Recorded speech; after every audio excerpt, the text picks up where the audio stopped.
Hello beauty bots and welcome back to my channel. If you happen to be new here, my name is Faith.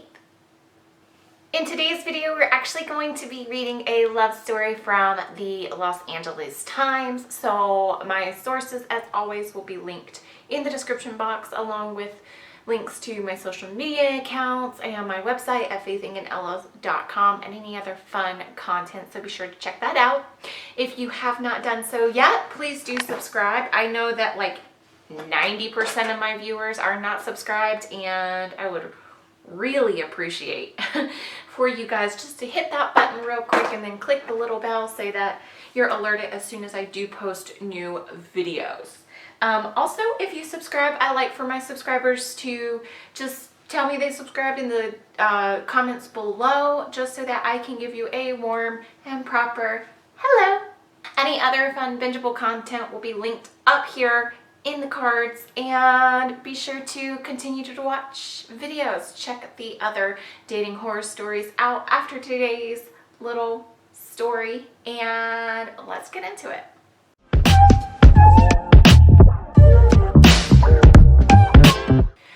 Alright, so we're reading through a story that I found on Los Angeles Times. Whether it's a love story or it's a fail, I don't exactly know yet, so we're gonna find out together. Stay tuned. We had an expiration date, January 28th. We'd met back in September on Hinge. The app indicated that she lived about 10 miles away in central LA. In reality, she was 1,000 miles away, visiting her parents in Idaho. She'd said she'd be back in Los Angeles in a month if I were willing to wait to meet in person. That was fine with me. There were two things I had a lot of in the middle of the pandemic: time and patience. The day after Thanksgiving, after we had been seeing each other for about 2 months, she told me that her lease was coming to an end in late January and that she would be moving back to her parents' place to save money on rent and ride out the rest of the pandemic. Until that point, we'd agreed to be exclusive to cut down our risk of exposure to COVID-19. We agreed we would only see each other until she left. This isn't going to be a long-term thing, she told me. I feel the same, I'd agreed. After all, I wasn't sure I was ready to commit. But even though I understood, a strange sense of hurt emerged alongside my relief. Would we not even try for something greater? She may have said that we were definitely not boyfriend and girlfriend, but I didn't let that deter me. I tried to make the most of the moments and opportunities we had. A big hug when I walked into her apartment, cuddling while watching TV on the couch, a celebratory kiss after getting a piece to fit on a 1,000-piece puzzle that we'd begun working on together, of an idyllic picnic scene, including cups of coffee and a blanket spread out on the grass. It was as though coronavirus had accelerated us straight into year 7 of a relationship. We both knew what we were. We were aware of the imminent expiration date, yet that didn't stop us from creating relationship routines. With the world shut down, finding things to keep ourselves entertained had become both a challenge and an adventure. The drive from my house in West LA to Central LA was mundane. Nevertheless, during those 40 minutes, red light after red light, I knew that we would find something to do together. In a time with not much to look forward to, she brought a lot of joy into my life. We shared beers while looking out over Elysian Park. We summited peaks in Burbank.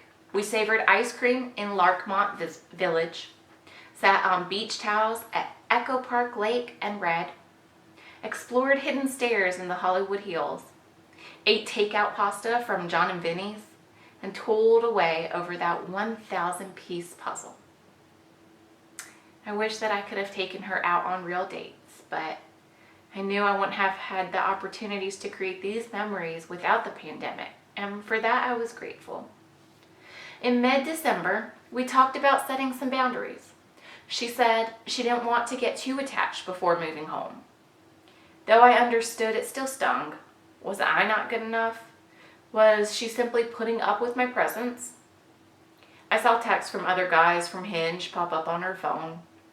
We may have agreed that we weren't going to be long term, but I thought we had established a partnership, a bond, and maybe even something special. One night at her place while she was taking a call for work, I was wrapping up the puzzle. One single piece eluded me. I looked all around for it. I thought that maybe her cat had even eaten it.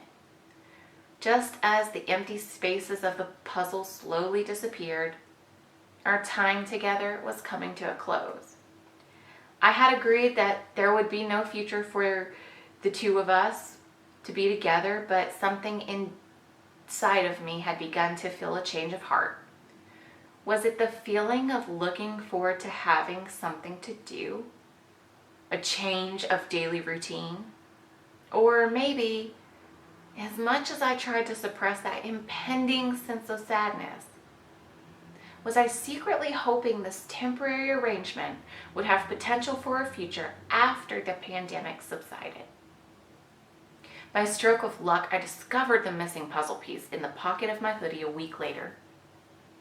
I must have absent-mindedly placed it there when we moved the puzzle from the floor where we had started to the table where we worked on it in earnest. I pondered whether to keep the piece as a symbol of our time together. Were we really going to just let things come to an abrupt end? I realized there was still so much I wanted to share with her. Experiences, stories, even a future.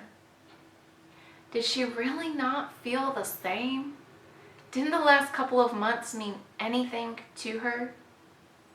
Driving to her apartment, anticipating the moment when I'd be greeted by her smile, will never leave my memory. Our expiration date of January 28th had been well established. I just didn't think it would hit me so hard until it did.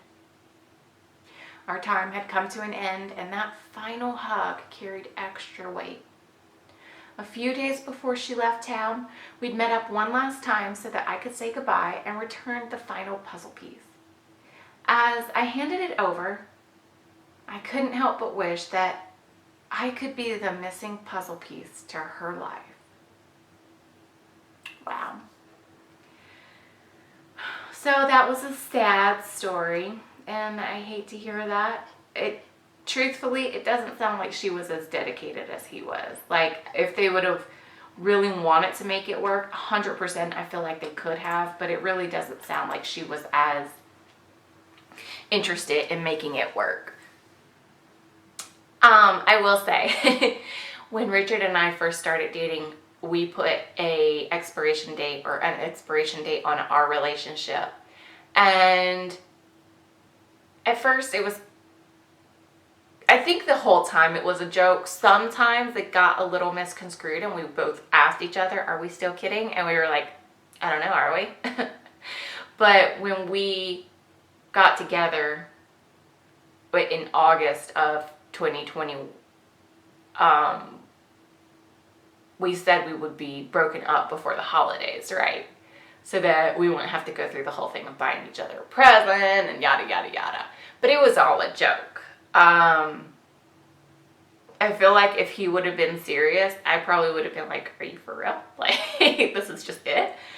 But the fact that she was even still on Hinge when they had, decided that they were going to be exclusive, I'm just like, well, why were you on Hinge though? Because you weren't serious. You obviously weren't serious. So that sucks for him. I'm sorry that I had to bring you guys a sad story, but if there is any kind of silver lining, it sounds like he really enjoyed his moments that he had with her. And sometimes people come into our lives at a time where we need them. And from there, they're there to make certain memories and get us through a certain season. And then they're gone. And I feel like for him, maybe he just needed somebody to get him through the season of the worst of the pandemic. And for that time, it was her. So there's always a reason for people coming into our lives, whether we need them for something during that time, they need us for something. Maybe they are long-term and they're our lifelong partners. Maybe they're not. Maybe they're there to teach us something, or vice versa. But anyways, thank you guys for watching. I'm sorry it was a little sad. I will catch y'all next time. Bye.